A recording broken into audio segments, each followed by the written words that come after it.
Consegue ouvir esse microfone? Sim? Quem quiser se sentar mais para frente, fique à vontade. Meus amigos, primeiro quero agradecer, pedindo as bênçãos de Jesus, votos de muita paz, que Ele abençoe os nossos trabalhos de hoje. Agradecer o convite dessa casa, é com grata satisfação que eu estou aqui pela primeira vez. E agradecer a presença também de vocês e que Jesus nos ilumine. O tema de hoje é um tema que nos suscita muitas reflexões. Fala-nos Jesus sobre o publicano e fariseu. E eu me lembrei de uma canção cantada por Regis Dantas. É uma canção evangélica que fala sobre o chefe dos publicanos, Zaqueu, que é bastante conhecido de nós e que nos remete a uma outra parábola que pode nos fornecer esse introito, essas premissas para entender o significado do sentimento publicano. Diz mais ou menos assim: como Zaqueu, quero subir o mais alto que eu puder, só para te ver, olhar para ti e chamar tua atenção para mim. Eu preciso de ti, Senhor. Eu preciso de ti, meu Pai. Sou pequeno demais. Me dá a tua paz. Faço tudo, largo tudo para te seguir. Entra na minha casa. Entra na minha vida. Mexe com minhas estruturas. Sara todas as feridas. Me ensina a ter santidade. Quero amar somente a ti, porque o Senhor é o meu bem maior. Faz um milagre em mim. Essa composição, ela, na verdade, é de Joselito e Kelly Dantas. E ela nos mostra aquilo que está escrito em Lucas, capítulo 19, versículos 1 a 10. Quando Lucas narra essa história de Zaqueu. Naquela época do cristianismo primitivo, Jesus andava na cidade de Jericó. E ao entrar na cidade de Jericó, a multidão se acercou dele. E havia um senhor muito rico, que era administrador das posses de Roma, portanto chefe dos publicanos, chamado Zaqueu, que segundo essa figura da parábola era de estatura baixa. Que subiu num lugar, numa árvore que era uma árvore não muito frondosa, também de estatura baixa, mas robusta, para ver Jesus. E a primeira noção que nós temos com respeito a essa história é que um homem, quando passa pela prova da riqueza material, um dos primeiros empeços, um dos primeiros escolhos que te apresenta do caminho são as distrações. O mundo material, ele nos oferece diversas oportunidades de crescimento e de evolução. Através do recurso material, das riquezas, sejam elas riquezas financeiramente, monetariamente falando, sejam riquezas outras como a beleza, como a sabedoria e a inteligência, podem fazer com que nós nos desviemos daquilo que é o nosso objetivo como seres espirituais. E aí nós vamos nos distraindo, porque a vida material tem essa característica, e vamos perdendo o nosso propósito. Entretanto, Zaqueu era sumamente diferente. Observe que na figura da parábola, quando diz que Zaqueu não conseguia alcançar com as vistas de Jesus e, portanto, não conseguia ser visto porque era de estatura baixa, de uma forma simbólica e parabólica, também pode nos representar que as riquezas acabam nos deixando fixos na terra e nos impede de ver as coisas do mais alto, as coisas espirituais. Mas observe que Zaqueu, imbuído de um esforço de vontade, imbuído de um desejo de querer, ele sobe numa árvore só para ver Jesus. E naquele momento ele se arrisca. Ele se arrisca de ter uma queda, se arrisca de ser mal visto pelas pessoas que o conheciam na cidade, mas ele arrosta essas consequências. Abrir-se para Jesus é isso. Abrir-se para essa proposta maior é muitas vezes nós irmos de encontro àquilo que a sociedade prega. É a gente seguir com honra, com ética moral cristã, mesmo que todas as outras pessoas, ou a grande maioria, estejam trilhando o caminho oposto. Então nós vamos ter adversários, vão ter pessoas que vão estar contra esse nosso sentimento de crescer. Vão ter pessoas que vão nos criticar por conta desse ideal que abraçamos, duvidar e contestar se toda essa dedicação ao ideal realmente é necessária, é preciso tanta força assim, mas ter esse ideal superior é o caminho que vai nos levar para essa comunhão com a lei divina, que é o que todos nós buscamos. Então observe que Zaqueu, enquanto chefe dos publicanos, embora fosse um homem justo, Um homem que, devido ao exercício profissional da sua função, de administrar os bens de Roma, de cobrar impostos, era mal visto. Porque cá entre nós, ninguém gosta de alguém que venha de cobrar taxas. Mas ele procurava ser justo. Ele empregava diversas pessoas nos seus serviços, nas suas propriedades e, de certa forma, através desse movimento, ele fazia com que aquela riqueza fosse compartilhada de forma meritória para os seus empregados. Era um homem que era judeu, portanto, ele respeitava a lei dos judeus, ele amava a Deus e fazia isso representando e tentando distribuir os seus bens de uma forma digna, de uma forma honesta, com todos os seus semelhantes. No entanto, ele era mal visto. E Jesus, percebendo então Zaqueu, pede que ele desça do sicômoro ou dessa planta vetusta. Ele desce e Jesus lhe diz: Zaqueu, volta para a tua casa, porque em verdade eu te digo que hoje lá eu estarei para comer com você. E as pessoas começam a criticar. O Messias vem a Jericó, faz esse périplo pela cidade e escolhe justamente o chefe dos publicanos, um homem de má vida, um homem que é odiado e detestado por todos os seus concidadãos, com tantas pessoas maravilhosas, fraternas, que são benquistas pela sociedade. Ele escolhe justamente o publicano. Jesus veio para os enfermos d'alma. Jesus veio para os desconsiderados. Ele não buscava aqueles que estavam na opulência. Eles não buscavam aqueles que eram ditos sábios e prudentes. Ele buscava aqueles que tinham necessidade e que tinham esse desejo íntimo de querer vê-lo. Jesus, o tempo inteiro, na sua mensagem, é uma mensagem de esperança. Para aqueles que eram esquecidos, para as ovelhas perdidas de Israel. Perdidas não necessariamente porque se afastassem da lei, mas perdidas porque o mundo as incompreendia e Jesus compreendia.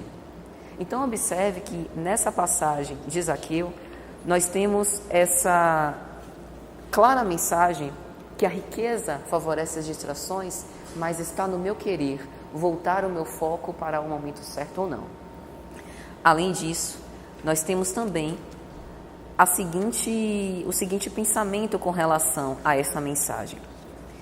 Zaqueu, ao receber Jesus dentro da sua casa, o recebe de pé e o diz: Senhor, eu tenho sido um homem justo, eu tenho praticado os ensinamentos de Deus, eu tenho empregado os funcionários e tenho lhe dado o salário justo. E toda vez que eu percebo que fui injusto com qualquer salário, que fui injusto em qualquer coisa, eu restituo-os com o quádruplo.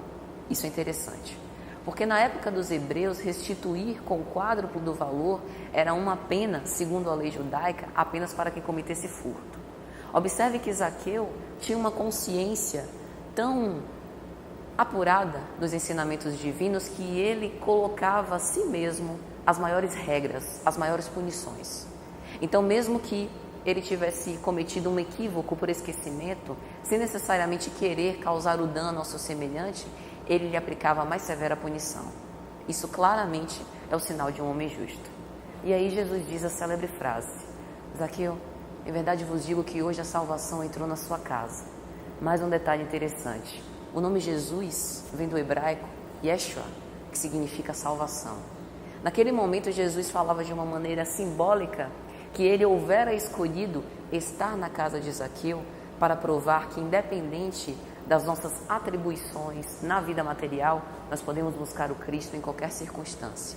E muitas vezes nós procuramos pelo momento ideal, pela situação que nós julgamos que é a melhor para fazer o bem, seja quando nós ganharmos um grande prêmio na loteria, quando nós herdarmos uma grande fortuna, quando nós nos aposentarmos e estivermos sob o tempo do mundo, quando nossos vídeos estiverem criados, quando eu já tiver progredido na minha carreira profissional, aí então eu posso parar um pouco a minha vida para pensar na minha vida espiritual.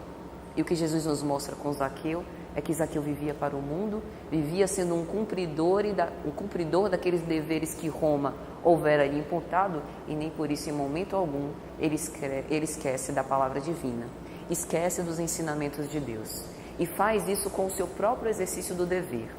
Quantas vezes nós não temos na nossa vida uma profissão que aparentemente é uma profissão que está lidando com violência, com criminalidade, com essas vibrações densas e pesadas. Mas nós podemos santificar a nossa vida em qualquer circunstância. Basta o esforço da vontade e basta o querer. E Jesus também disse a Zaqueu: com efeito, o Filho do Homem veio procurar e salvar o que estava perdido. Isso nos dá esperança, porque não importa aquilo que nós fizemos até agora da nossa vida. A qualquer momento, e a mensagem de Jesus é clara nesse sentido, nós podemos reconsiderar aquilo que nós fizemos. Nós podemos ajustar a nossa bússola na direção do norte cristão, do norte que Jesus, que Deus espera de nós, e podemos ressignificar a nossa existência. Veja um exemplo de Saulo de Tarso. Ele soube, às portas da estrada de Damasco, reconhecer aquela magnificência do Rei Solar que lhe apareceu, e naquele momento ele rechaça todas as suas convicções, as mais sinceras, que ele abraçava, para a partir de agora se entregar e se devotar com toda a energia para executar a lei cristã. Então, na verdade, mesmo que o mundo ou nós mesmos nos achamos desconsiderados, achamos que somos equivocados demais, achamos que não temos jeito, sempre teremos. Basta o esforço da vontade. Então, observe que essa figura de Zaqueu, todo esse introito, foi para apresentar o que significa a figura do publicano. Em O Evangelho segundo o Espiritismo, na introdução, Allan Kardec tem o cuidado de definir quem eram os publicanos, os fariseus e todos os nazarenos e todas essas classes ou seitas da época de Jesus.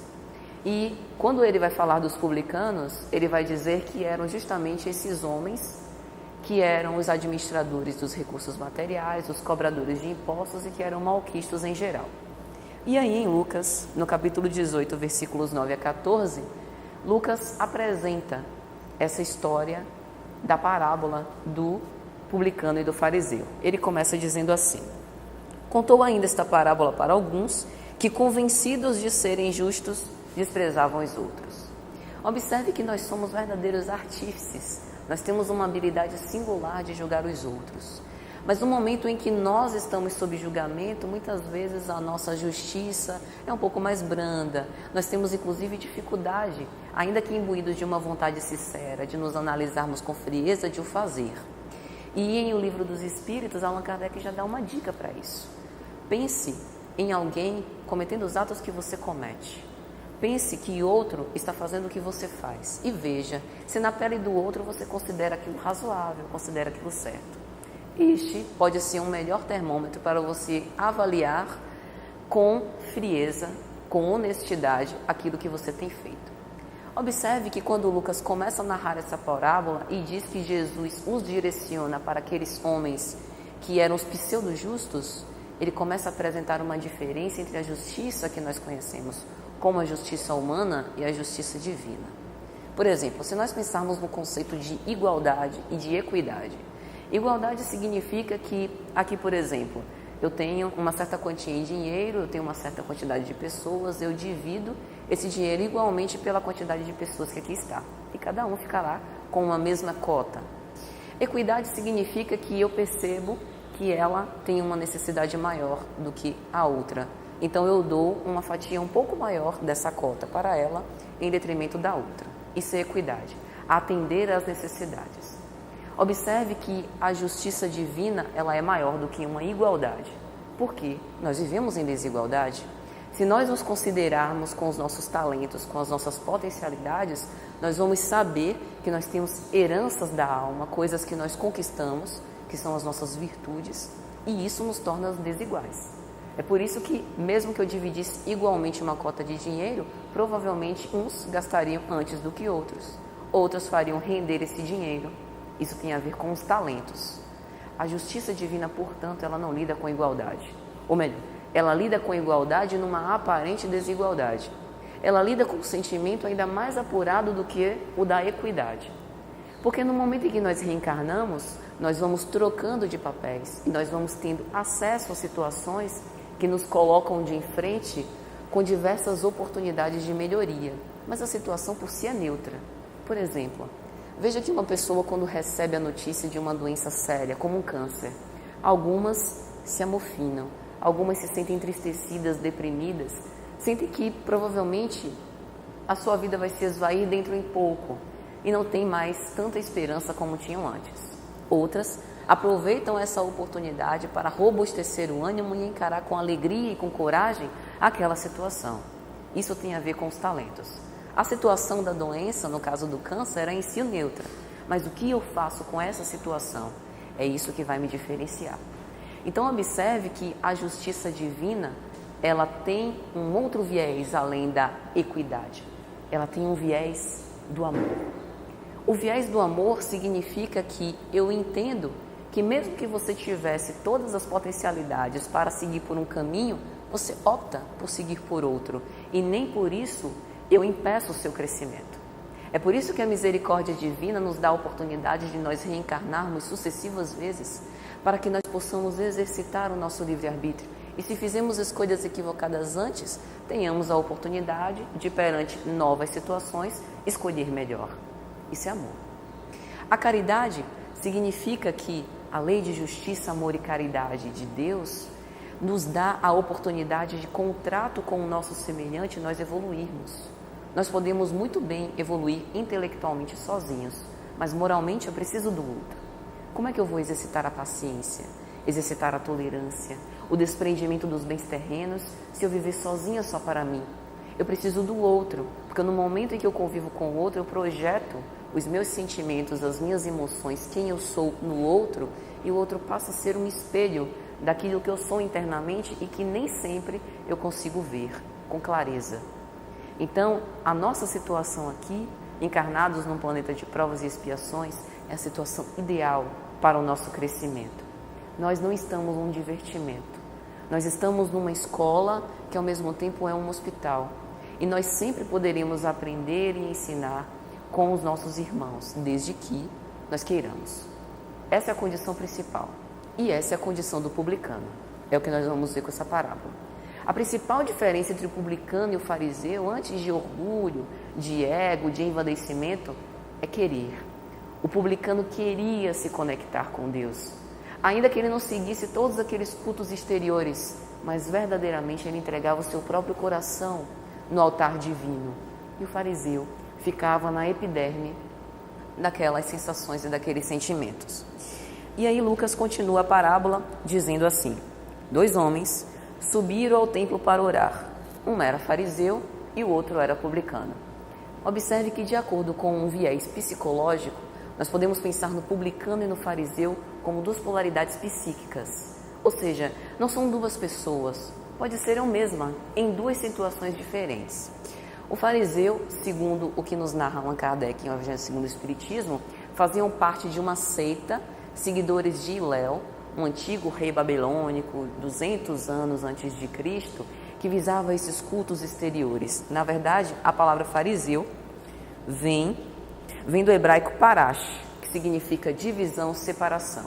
Então eram esses doutores da lei que eram voltados para esses cultos exteriores, para seguir a letra, a risca, e que muitas vezes se engolfavam no próprio ego. Então, se nós considerarmos o publicano e o fariseu, se nós nos colocarmos no lugar deles e identificar um lado publicano e um lado fariseu dentro de nós, nós vamos observar que nós podemos ensinar os 2 papéis. No momento em que eu me volto apenas para as minhas necessidades e não entendo que as lições que a vida me apresenta podem ser as condições ideais para que eu possa evoluir. Então, muitas vezes, nas minhas orações e nas minhas preces, eu peço, faço determinados desejos para Deus, Ele não atende, porque é sábio, porque é todo poder e toda bondade, as minhas supostas necessidades, mas me dá muitas vezes aquele remédio amargo, que eu não gosto, que eu sofro, que eu sinto, mas que é o melhor ao meu respeito. Deus age nesse momento como o pai cauteloso para com o seu filho. Observe que se eu tenho, por exemplo, uma criança de 2 ou 3 anos, se eu deixar e pedir que ela me diga o que ela quer comer, provavelmente só vai vir doce e guloseima. Se eu for uma mãe bastante responsável, eu vou dar, e ela provavelmente vai cair doente. Mas como eu sou uma mãe cautelosa, eu sei que ela tem necessidades que ela ainda não percebe, e que muitas vezes, a contragosto, ela precisa se submeter. Isso é amor. O amor não necessariamente, ou melhor, o amor nem sempre é eu atender todas as necessidades do outro, porque muitas vezes eu posso saber de necessidades que o outro ainda desconhece. O amor muitas vezes é dar um remédio amargo, que o outro vai chorar, que o outro vai sofrer, mas lá na frente ele vai entender as minhas razões. É por isso que os hebreus, os mais sensíveis à mensagem, eles se perguntavam muitas vezes por que a raça de eleita, escolhida de Israel, era a que mais padecia. Justamente porque Deus quer que nós nos lapidemos qual pedras preciosas em relação à divindade. Ele não quer um esboço imperfeito, Ele quer o melhor de nós. E muitas vezes a dor é essa porta de iluminação. Mas observe que o fariseu e o publicano, eles simbolizam a humildade e o orgulho. O momento em que eu estou envaidecida pelo meu ego e o momento que eu desejo me abrir. Eles simbolizam também o foco nos meus méritos e o foco nos meus esforços. No momento em que o fariseu está no templo, ele pensa a respeito daquilo que ele fez, do culto que ele fez exterior, fazendo essa adoração, esse louvor à divindade. E o publicano só pensa em Deus, só pensa na sua condição ainda muito distante da divindade que ele quer alcançar. E ele tenta, com todas as forças da alma, se entregar e se aperfeiçoar, dando nesse ato de extrema sinceridade, mostrando o seu desejo sincero para evoluir. E aí Lucas vai continuar dizendo que o fariseu de pé orava interiormente. Quando a gente observa essa figura da parábola, observe que no momento em que eu oro interiormente, eu remeto aqui para uma condição de reflexão íntima, de me voltar para o meu interior, para tentar me conectar com a divindade. Mas a figura da parábola dá um sentido a mais para isso. A figura da parábola nos mostra que muitas vezes, quando nós oramos interiormente e nós fazemos esse silêncio interior, nós devemos nos voltar para a verdade que está em nós, que muitas vezes, pela rotina do dia a dia, pelas distrações cotidianas, nós não paramos para ouvir. Orar com uma força, com uma fé sincera, significa calar todas as nossas supostas necessidades e ouvir aquilo que Deus tem ao nosso respeito. Quando nós fazemos uma reflexão e observamos na nossa vida aquelas cenas que se repetem, seja um sonho que se repete sistematicamente, seja um tipo de relacionamento que mesmo que nós não queiramos, aquilo parece que se arrasta para nós. Parece que nós inconscientemente estamos cultivando pessoas com as quais a gente não tem tanta afinidade e simpatia e que sempre nós somos arrastados para o convívio dessas pessoas. O que todas essas situações estão querendo nos dizer? Observe que o inconsciente, ele acaba funcionando como se fosse um poderoso imã, que arrasta para nós as circunstâncias ideais para que nós possamos superar aquela situação, superar aqueles dilemas. Então, no momento em que eu faço silêncio interior, o verdadeiro silêncio interior, eu consigo analisar as minhas más tendências, as minhas más inclinações, as minhas necessidades de melhoria, e aí eu passo a entender por que eu sempre estou naquela situação. Enquanto nós não aprendermos com aquela situação, enquanto nós não vencermos aquela situação, nós seremos como um aluno repetente na escola. Precisaremos frequentar todas as classes durante todo o ano letivo, até que nós sejamos aprovados na matéria. Então, esse silêncio interior, ele não é apenas um momento de refazimento e de recobrar o nosso ânimo e o nosso otimismo para as atribulações da vida. Isso também. O movimento de recolhimento anterior é um momento necessário para que nós possamos refletir sobre aquilo que nós estamos vivendo, sobre como nós estamos vivendo. E era este momento de reflexão interior verdadeiro e autêntico que o publicano tinha e que o fariseu escapava. Isso significa que a nossa prece, antes de palavras bonitas, antes de um discurso pronto, de nos preocuparmos em encadear as frases corretamente, precisa ser um movimento sincero de uma boa intenção. É isso que os espíritos veem. A espiritualidade que nos assiste, ela está preocupada com as nossas intenções. Porque as intenções é a raiz daquilo que nós vamos aprimorar e desenvolver como sentimento. E era isso que o publicano tinha. E aí Lucas vai continuar dizendo que o fariseu assim orou, né? Ó Deus, eu te dou graças, porque não sou como o resto dos homens, ladrões, injustos, adúlteros, nem como este publicano. Eu jejuo 2 vezes por semana, pago o dízimo de todos os meus rendimentos. Observe que o fariseu cultuava a sua própria imagem e começava a enumerar tudo aquilo que ele tinha feito em adoração a essa suposta divindade, como se fosse o mérito necessário para ele alcançar a bênção. Em certo ponto, o fariseu parecia negociar com Deus. Se eu cumprir todos os ensinamentos, nada mais justo do que agora eu receber a bênção dos filhos de Deus. E eu fico me perguntando, com todo respeito às seitas que cobram, por exemplo, o dízimo, se as pessoas que ali estão realmente estão por pura ingenuidade.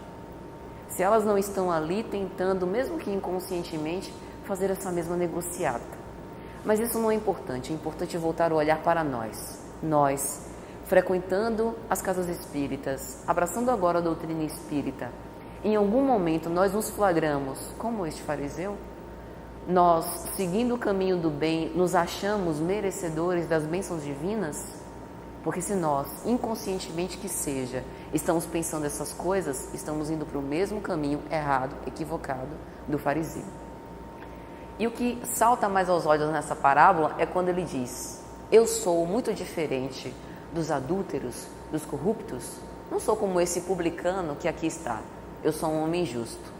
E eu me pergunto, o que é o vício mais contrário ao atingimento dessa comunhão com as leis divinas?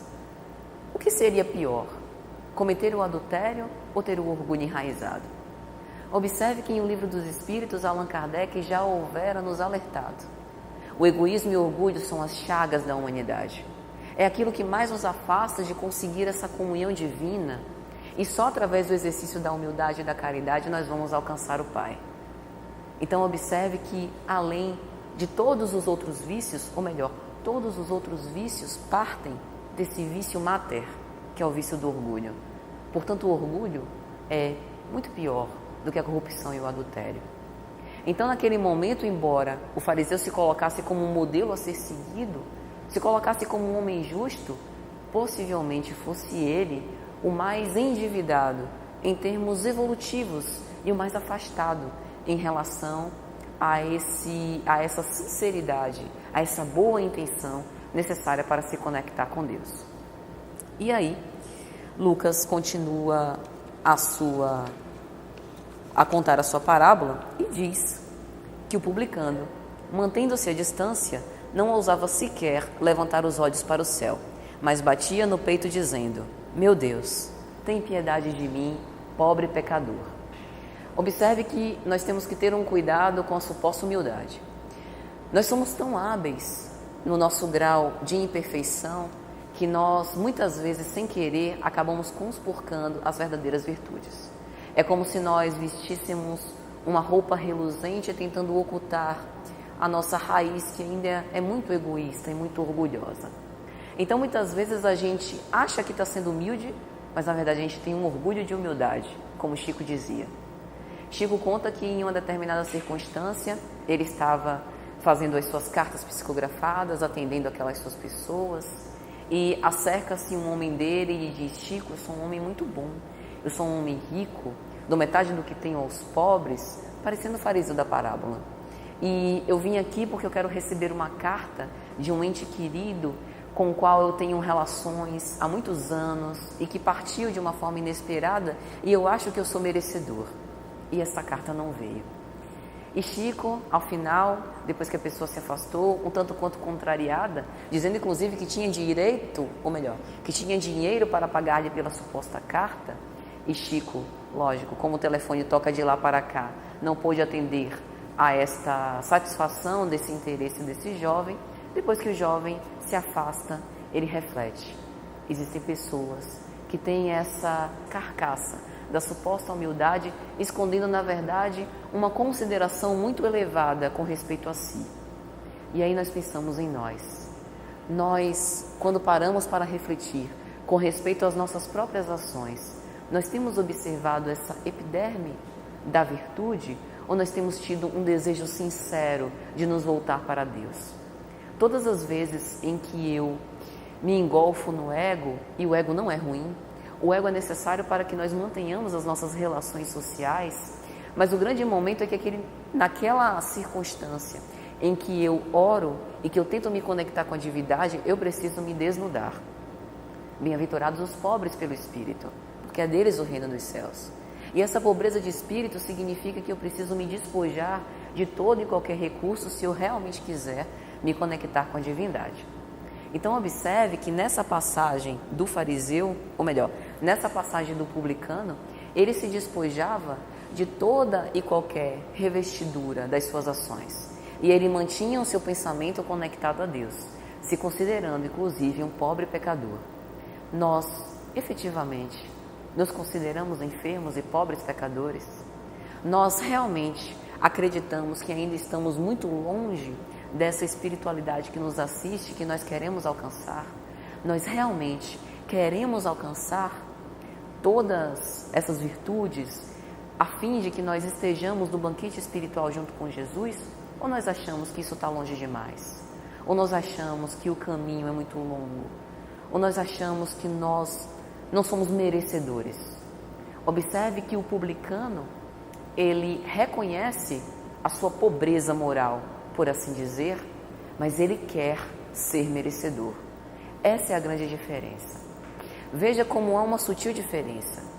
No momento em que eu me sinto pobre e miserável e eu, num complexo de inferioridade, me mantenho no meu lugar e acho que aquela felicidade não me é justa. Isso não é humildade. Isso é complexo de inferioridade. Isso é falta de amor próprio. Eu tenho que querer o melhor para mim. Mas eu tenho que querer o melhor para mim, querendo me aperfeiçoar com um sentido e com a ideia muito clara na minha cabeça que eu ainda estou aquém, mas que eu sou capaz de lutar para conseguir. Que existe um Pai Criador que vê as minhas reais necessidades e que se desdobra em misericórdia, em inúmeras oportunidades para que eu possa evoluir. Essa é a boa intenção. Essa é a verdadeira humildade. Esse é o sentimento do publicano. Observe que quando Jesus diz, respondendo aos fariseus, os fariseus eles costumavam se perguntar muito com respeito a onde está o reino de Deus. O próprio Nicodemos, ao procurar Jesus, lhe pergunta: Mestre, eu já sou doutor da lei por muitos anos e eu ainda não consegui entender, entrar no cerne dessa questão. Onde eu encontro o reino de Deus? Onde está o reino de Deus? Onde é este lugar? Os fariseus eles não conseguiam sentir o reino de Deus. E Jesus lhe responde que o reino de Deus está no meio de vós.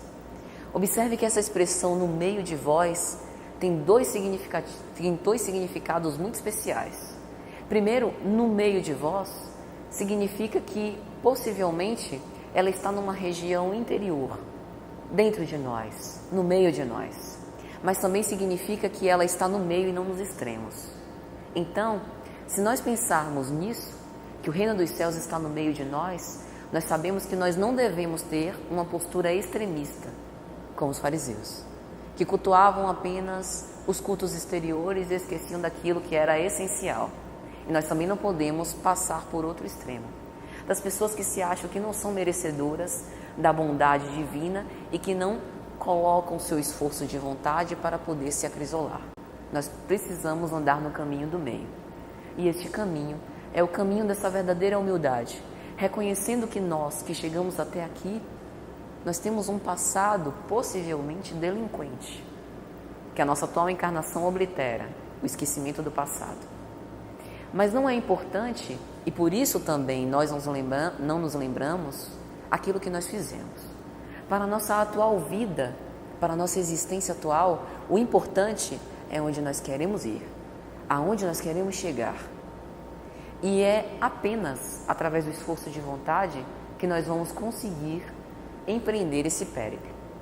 Leon Denis, na obra O Problema do Ser, do Destino e da Dor, vai dizer que a vontade é essa maior potência da alma.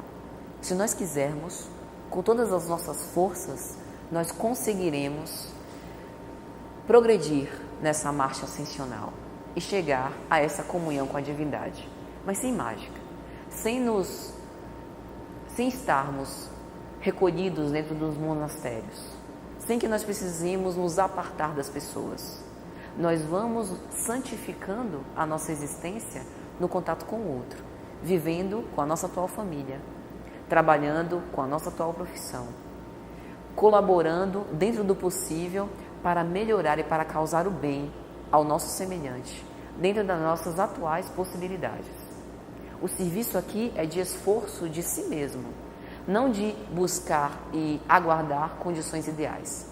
As condições ideais são aquelas que nós atualmente estamos vivendo. Essas são as nossas condições ideais.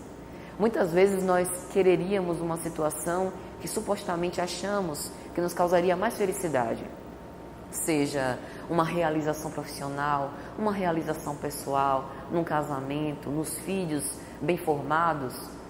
Todos esses interesses e todas essas vontades se elas nos levam a progredir, são muito boas, são muito válidas, mas nós não podemos perder de vista que a nossa situação na qual nós estamos mergulhados é a ideal para que nós possamos evoluir.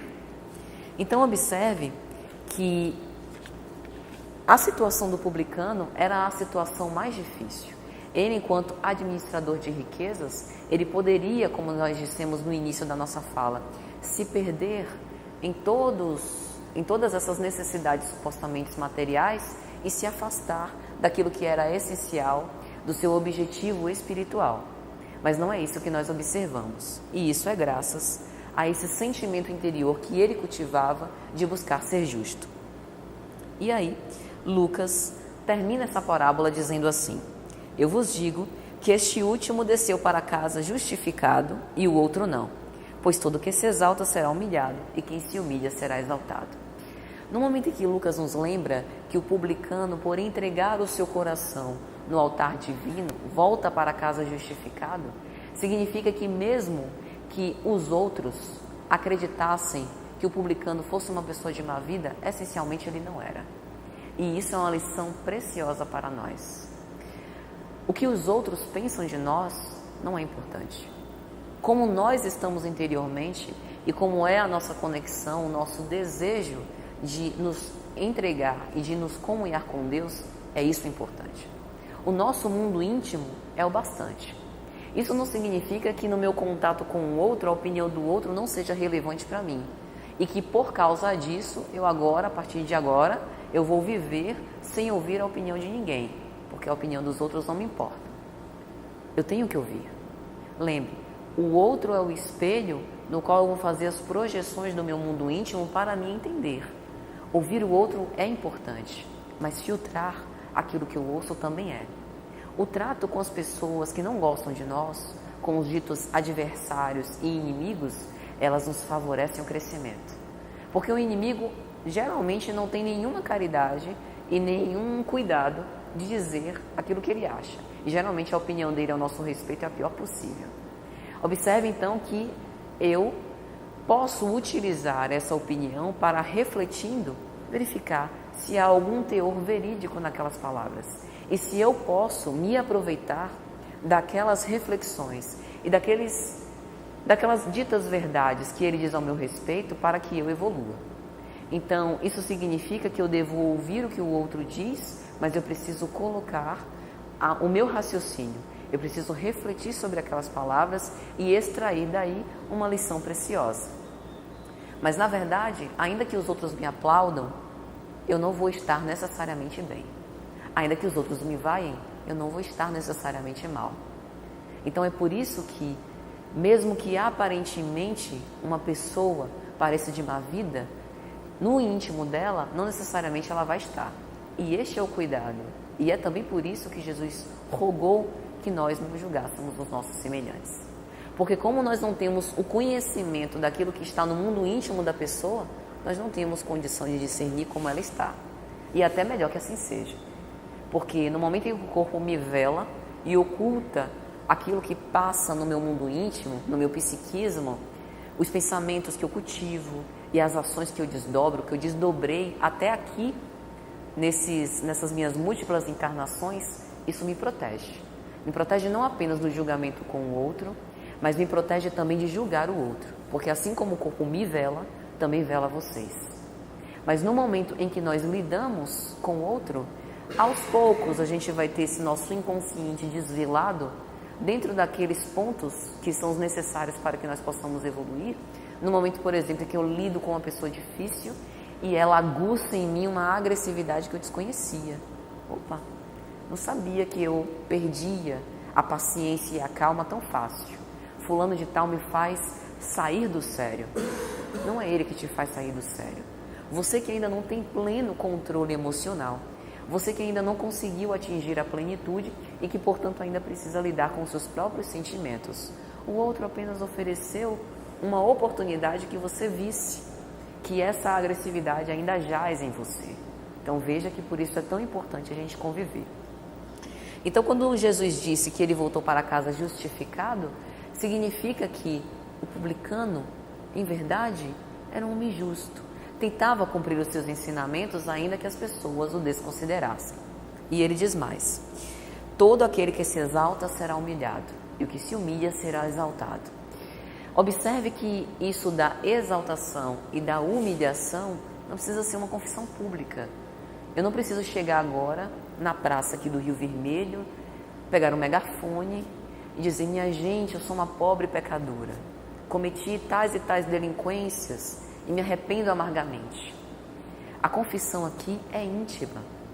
Essa ideia do confessionário é interessante.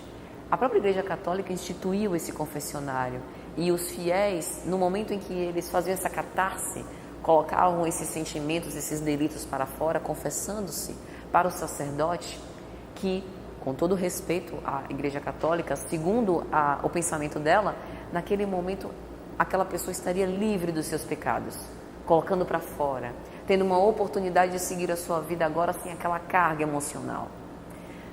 Mas nós podemos fazer isso todas as vezes que nós orarmos.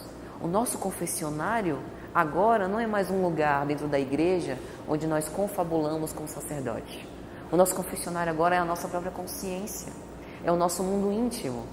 Então, no momento em que nós nos humilhamos perante a nossa própria consciência, ou seja, reconhecemos que nós ainda nos equivocamos, que possivelmente aquela palavra mais áspera que eu tenha proferido em relação ao meu irmão, eu não tinha a intenção de fazer isso, não tinha a intenção de magoá-lo, de suscetibilizá-lo, e eu prometo a mim mesma, a partir de agora, ter um comportamento diferente. Essa é a humilhação.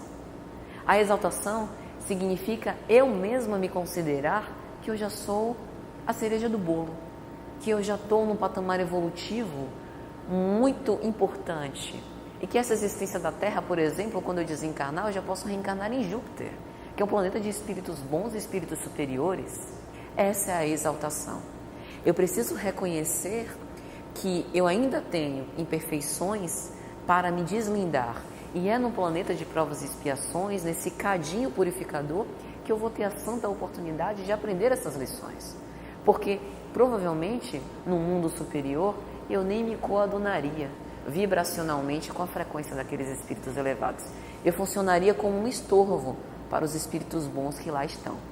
Então veja que essa humilhação e exaltação é mais, antes de tudo, uma reflexão íntima do que, em verdade, algo que vai ser exterior e confessado para o público.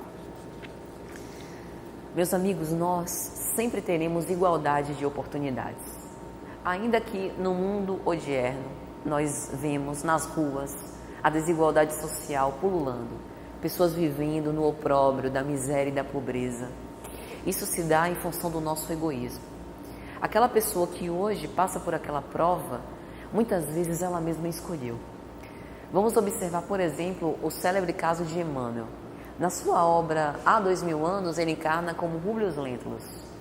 E ele acaba perdendo a oportunidade luminosa do momento em que ele encontra com Cristo, de se render ao ideal cristão e vai precisar reencarnar séculos depois para poder, de novo, com base no esforço próprio, com base em subjugar o seu próprio ego, reconsiderar esses conhecimentos. Então, por exemplo, na obra 50 anos depois, ele volta como escravo Nestório. Então, ele que houvera sido um patrício romano, um senador de Roma, volta como escravo. Muitas vezes nós escolhemos, portanto, passar por essas provas a fim de que nós possamos sentir na pele e ter aquela oportunidade de exercitar por uma força externa, por uma força de uma conjuntura social, algo que vai nos fazer reflexionar e extirpar muito aos poucos essa nossa arrogância, essa nossa prepotência, esse nosso orgulho. Isso não significa que nós não devemos ajudar. Nós devemos fazer o bem no limite das nossas possibilidades e sempre que nós tenhamos condição, com o objetivo de favorecer e até de ajudar essa caminhada do outro. Isso nos faz bem, porque o bem faz bem para quem o faz. O amor é este sol interior que parte de mim, tem o foco em mim e espraia em derredor. Se o bem que eu faço alcança outras pessoas, que bom, mas esse bem retorna primeiro para a própria fonte. E é por isso que nós devemos nos sentir encorajados de fazer o bem. Mas observe que essa igualdade de oportunidades significa o seguinte: aquele que hoje passa pelo opróbrio da miséria, se ele conseguir aprender a lição mais na frente, possivelmente ele vai passar também por outra experiência em que ele vai ter à sua disposição recursos materiais e a prova agora vai ser ainda pior.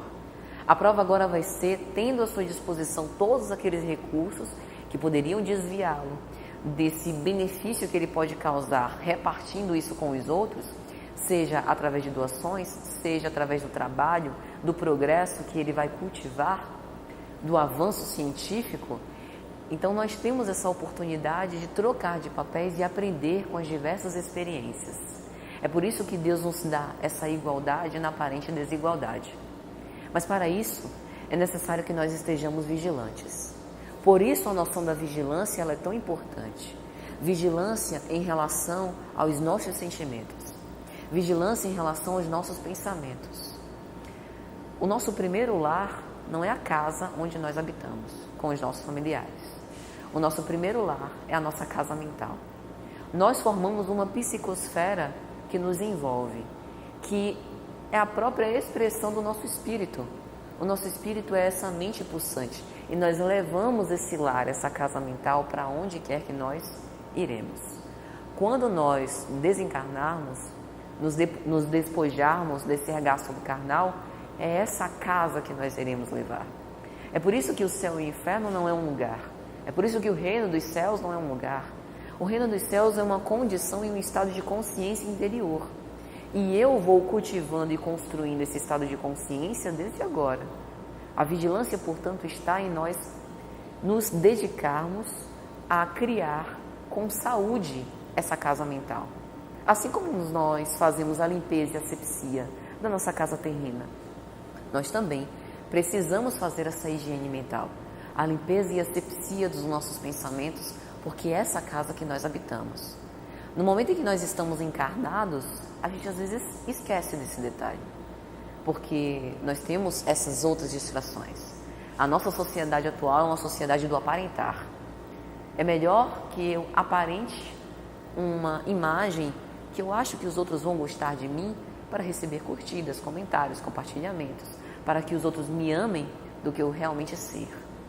Os orientais nesse ponto, eles estão há milênios na nossa frente, porque eles se preocupam primeiro em ser e depois aparentar.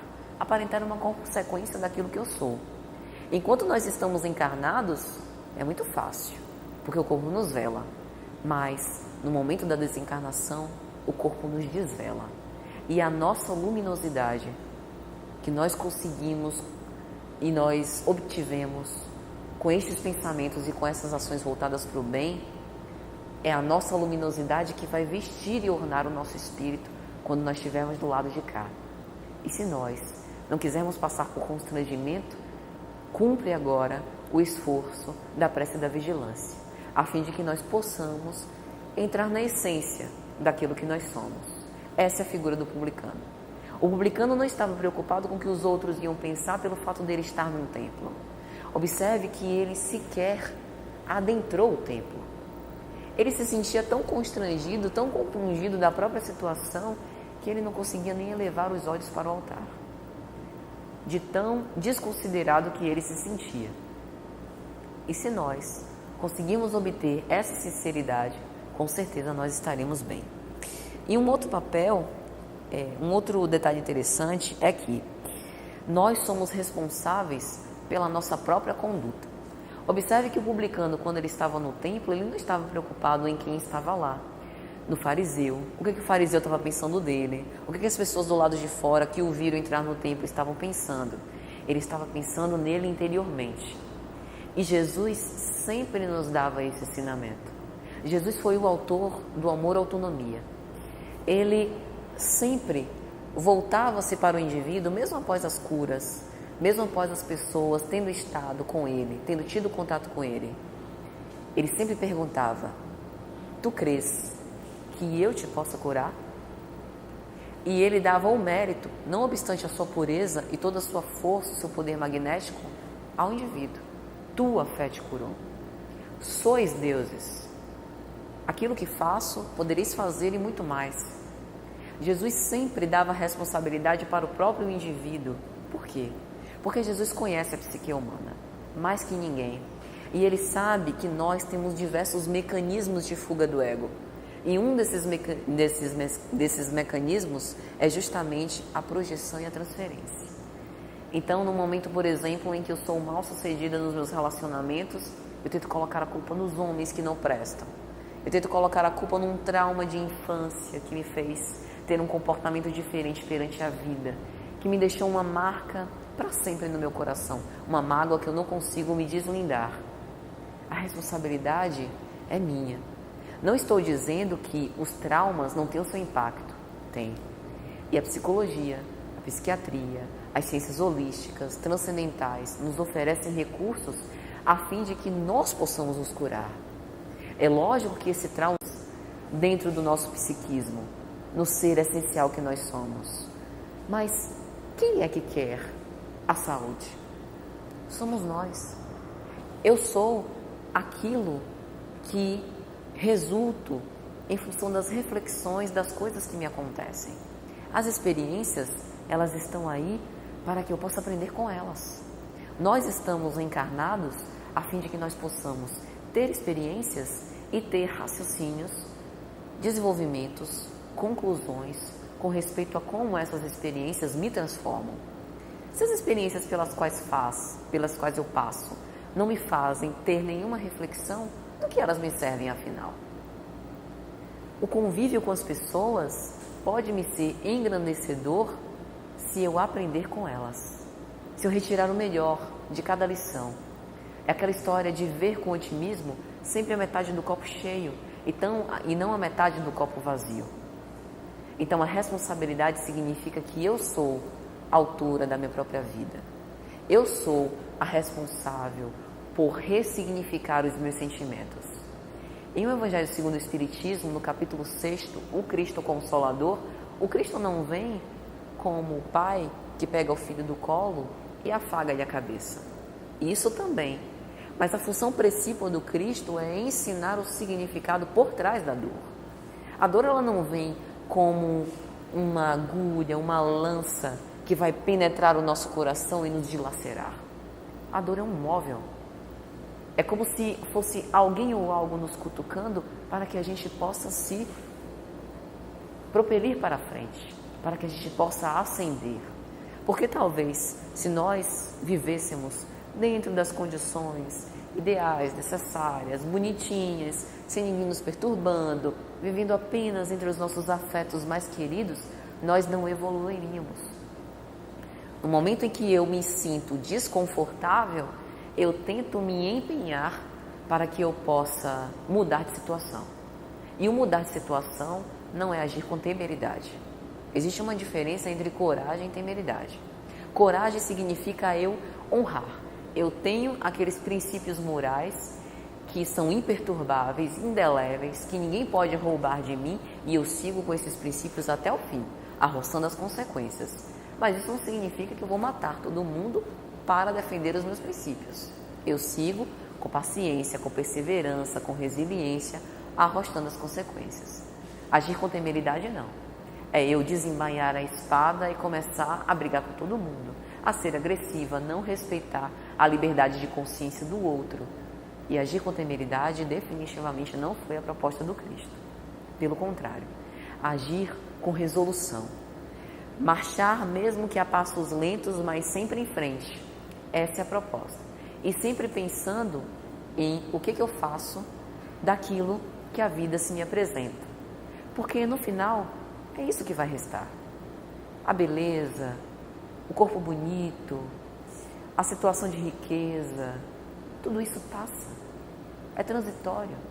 As pessoas com as quais eu me relaciono passam. E o que fica? O que fica foi justamente o que eu consegui cultivar de sentimentos, bons e ruins, desse convívio. Então, que nós possamos refletir sobre tudo isso e entender que a nossa seara pode ser uma seara de flores e não uma seara de espinhos. Porque é muito melhor a gente despertar no além-túmulo com espíritos amigos que queiram se acercar de nós e nos ajudar do que algozes querendo nos perseguir.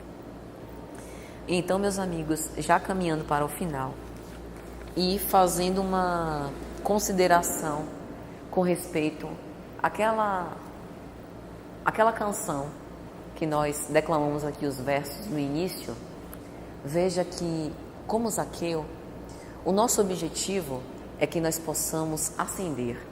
A figura de Zaqueu subindo numa árvore para ver o Cristo é a nossa figura do nosso espírito querendo buscar um lugar mais alto para fugir dessa transitoriedade da vida terrena e ver o mundo espiritual. A espiritualidade superior, ela permanece expectante. Ela deseja o nosso progresso. Ela torce pela nossa vitória. Mas é necessário um esforço de vontade. Se Zaqueu tivesse ficado embaixo, provavelmente ele não teria sido visto pelo Cristo. Assim também como nós. Se nós quisermos ficar embaixo, presos na transitoriedade da vida, nas paixões humanas, nós também não vamos ver o Cristo. E observe como a vida desse homem foi transformada depois que ele o viu. A vida desse homem foi transformada não porque Jesus o olhou, mas porque naquele momento Jesus simbolicamente elege aquele homem que era tido como injusto, como mais justo, como fiel cumpridor dos ensinamentos de Deus. Ele chegou a dizer a Zaqueu: tu és filho de Abraão. Vocês sabem o que significa ser filho de Abraão para a linguagem hebraica? Filho de Abraão é o justo, é o judeu que tem o direito a todos os privilégios de autêntico filho dessa figura paternal, desse grande patriarca dos hebreus. No momento em que Jesus diz isso, ele diz: você não é não apenas o homem injusto que dizem que você é, mas você é o filho dileto. Você é o fiel cumpridor dos ensinamentos, porque você quer ser assim. Então, que nós também possamos querer ser assim. A qualquer tempo, nós podemos reconsiderar a nossa vida, ver como estamos vivendo, mudar a nossa marcha evolutiva e nos encontrar com Jesus. Ele permanece de braços abertos, esperando esse grande momento, quando vamos todos sentar à mesa para com Ele apreciar o banquete nupcial. Mas é necessário bater a porta. Batei e a porta abre-se-vos-á. Ele já disse: pedi e obtereis. Não fazendo um desdobramento com vários desejos terrenos, mas ansiando do fundo da alma a nossa evolução. Muita paz a todos e um bom dia.